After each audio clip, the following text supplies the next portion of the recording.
May I come in ma'am? Yes ma'am, please कम इन।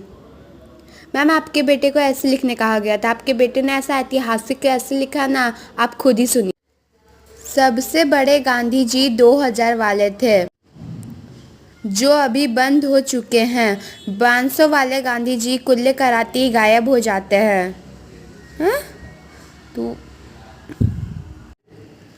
लोग गांधी जी उधार मांगकर ले जाते हैं और वापस कराने में घोरे खुलवा देते हैं। जिनके पास बहुत सारे गांधी जी होते हैं, समाज में उनकी बहुत इज्जत होती है। जिनके पास गांधी जी नहीं होते, उनको कोई नहीं पूछता। गांधी जी को देकर हम कुछ भी खरीद सकते हैं।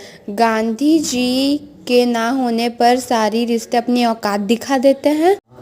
हमारे जीवन में गांधी जी की इतनी कमी है जो सिर्फ बैंक लूटकर ही पूरी की जा सकती है।